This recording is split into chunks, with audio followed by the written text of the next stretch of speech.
Come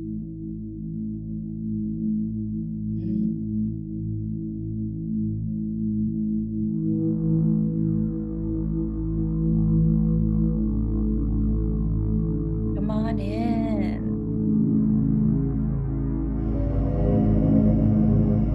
Settle down. Take a couple breaths. Join me.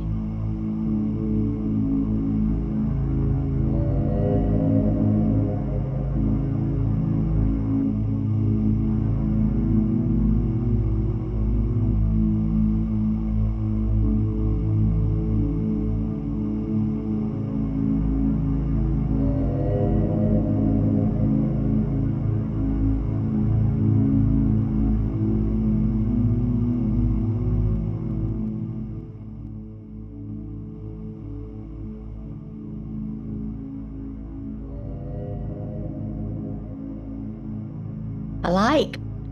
I thought, well, let me put a different song on today just because I just felt like it. And this wasn't what I was thinking of, but it just was right there. And I'm like, well, let me start it. And oh, I like it. Don't you like it? I really like this version. This is Chris Collins.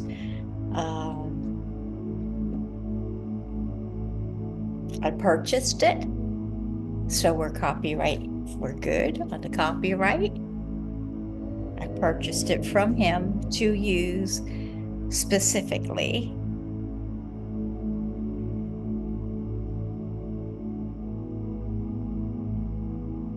And relax the jaw.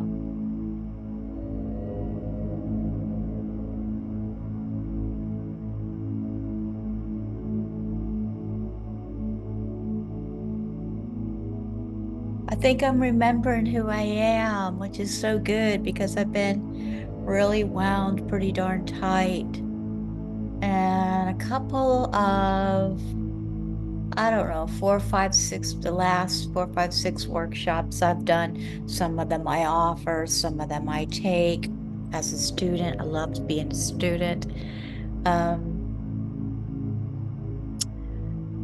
It made me kind of remember a little bit of who I am, and I'm not this stressed out mess. And what am I doing?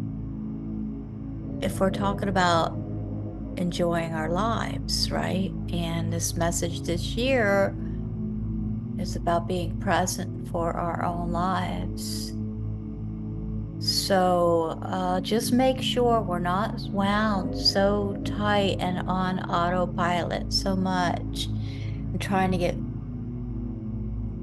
an unbearable amount of things accomplished that we miss out. And that's really what this message is about this year, I think. So we're here every single day. We're in our 6th year. Welcome to Zenful Conversations. Thanks so much for coming by. Thanks for being here. We're going over the day book, the Book of Awakening by Mark Nepo this year. We're following a message every day. New York Times bestselling book, described as having the life you want by being present to the life you have. So being present is our message that we are offered. And the message we're offered today for this day number 1946 is titled Being Sad. Being sad. How about being with my sadness? Not being sad for me. There's a huge difference in our language. Being sad. Sorry about that. The best thing for being sad, replied Merlin, is to learn something. T.H. White. The idea here is not to divert the sadness, but to give it a context from life other than what is making you sad.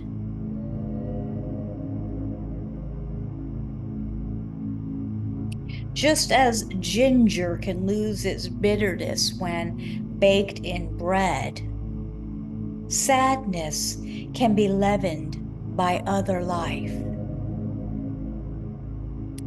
When feeling the sharpness of being sad or hurt, it helps to take new things in. This pours the water of life on the fire of the heart. So when exhausted from expressing all that hurt,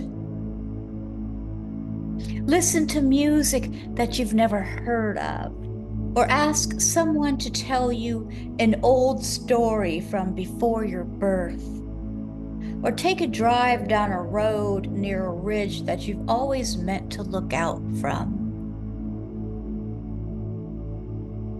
And look with your sad eyes on things new to you that will give you something to do with your sadness. Your sadness is the paint.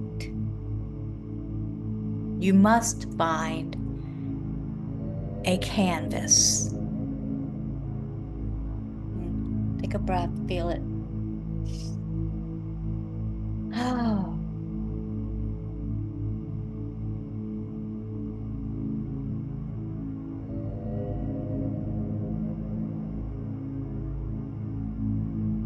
The meditative exercise today says to sit quietly and breathe evenly.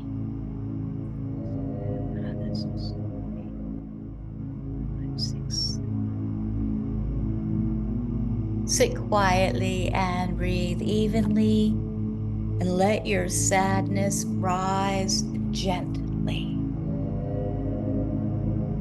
Sit quietly and breathe evenly.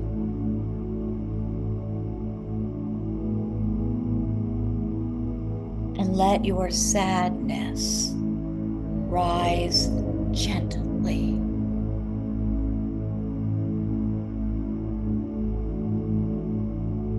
Breathe cleanly.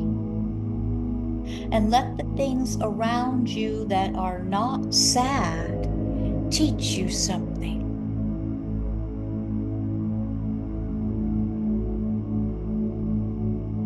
Just breathe and let the chair teach you about wood. Let the wall teach you about being bare. And let the window teach you how to let the light in. Take a couple breaths. Let's just sit with that. Let's just sit with that.